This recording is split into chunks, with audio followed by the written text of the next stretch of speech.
السلام علیکم، welcome to the channel. امید ہے آپ سب خیریت سے ہوں گے۔ آج میں آپ کو بتانے والا ہوں کہ وہ کون سا عمل ہے کہ اللہ تعالیٰ چوتھے آسمان کے فرشتے کو بھیجتے ہیں، جاؤ فلاں بندے کی مدد کرو۔ اور وہ کون سا انسان تھا، صحابی تھے کہ جن کے لیے اللہ تعالیٰ نے چوتھے آسمان سے فرشتے کو بھیجا مدد کے لیے، اور کون سا وظیفہ تھا۔ انشاءاللہ تعالیٰ آج میں آپ کو صحابی کا بھی بتاؤں گا اور اس وظیفہ کا بھی بتاؤں گا۔ اس سے پہلے ایک چھوٹی سی گزارش ہے آپ سے کہ اگر آپ میرے چینل پہ نئے ہیں تو میرے چینل کو سبسکرائب کر دیں، بیل آئیکن کے بٹن کو پریس کر دیں۔ چلو ہم اب آتے ہیں اپنے مقصد کی طرف۔ حضرت انس بن مالک رضی اللہ تعالیٰ عنہ فرماتے ہیں کہ حضرت محمد صلی اللہ علیہ وآلہ وسلم کہ ایک صحابی کی کنیت ابو معلق تھی۔ جب بھی آپ صلی اللہ علیہ وسلم کا نام لیا جائے تو ایک دفعہ لازمی صلی اللہ علیہ وآلہ وسلم کہنا لازمی ہوتا ہے، کیونکہ یہ ہمارا حق ہے کہ ہم جب بھی ان کا ذکر ہو آپ علیہ السلام کا تو ہم ان پر پوری محفل میں بار بار نہ صحیح لیکن ایک دفعہ تو ہمیں ضرور صلی اللہ علیہ وسلم کہنا چاہیے۔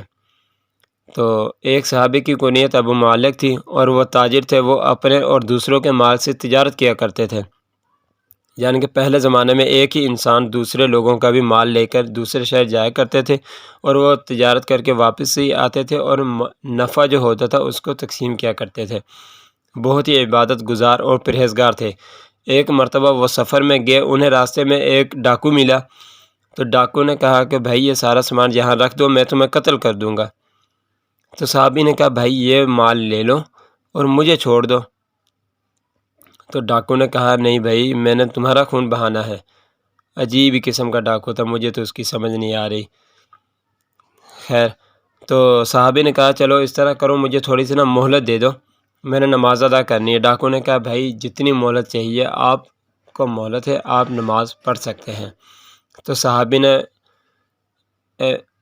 وضو کیا، وضو کرنے کے بعد مطمئن ہو کر نماز پڑھی۔ نماز پڑھنے کے بعد دعا کی، اور وہ یہ دعا ہے: یا ودود یا ذی العرش المجید یا فعالا لما یرید اسألک بعزتک التی لا تدمر وملکک الذی لا یغامر وبنورک الذی ملأ ارکان عرشک ان تکفینی شر ھذا اللص یا مغیث اغثنی۔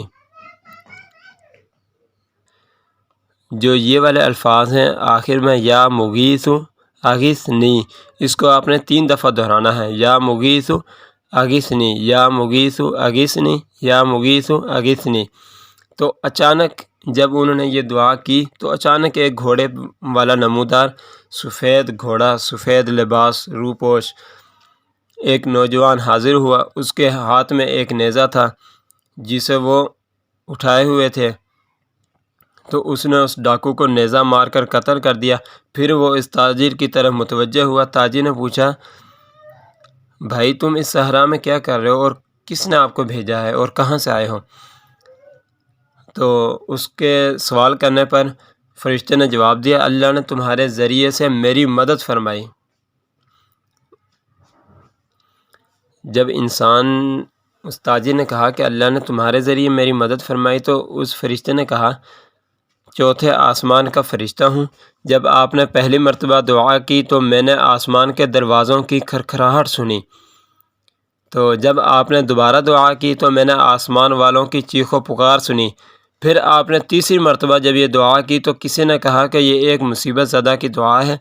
میں نے اللہ تعالیٰ کی بارگاہ میں عرض کیا کہ اس ڈاکو کو قتل کرنے کا کام میرے ذمہ کر دیا جائے، یعنی کہ چوتھے آسمان والا فرشتہ اللہ تعالیٰ سے عرض کر رہا ہے کہ جو یہ ڈاکو تنگ کر رہا ہے تاجر کو، تو اس کی ذمہ داری میرے حوالے کی جائے۔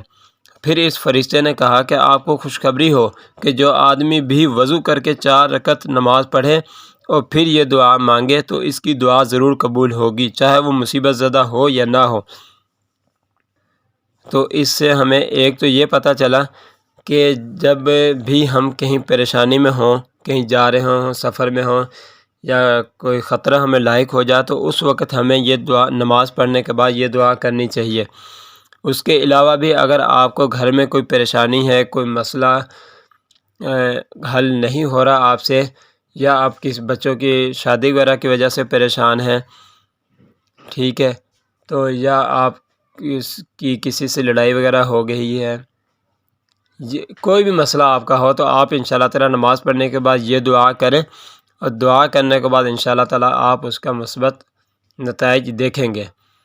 تو اسی کے ساتھ میں اپنی بات کو اختتام کرتا ہوں۔ اس سے پہلے اگر آپ نے میرے چینل کو ابھی تک سبسکرائب نہیں کیا تو آپ میرے چینل کو سبسکرائب کر دیں، بیل آئیکن کو بٹن کو دبانا نہ بھولیں، لائک اور شیئر بھی کر دیا کریں، اور پیارا سا ایک کمنٹس بھی کر دیا کریں۔ اللہ حافظ۔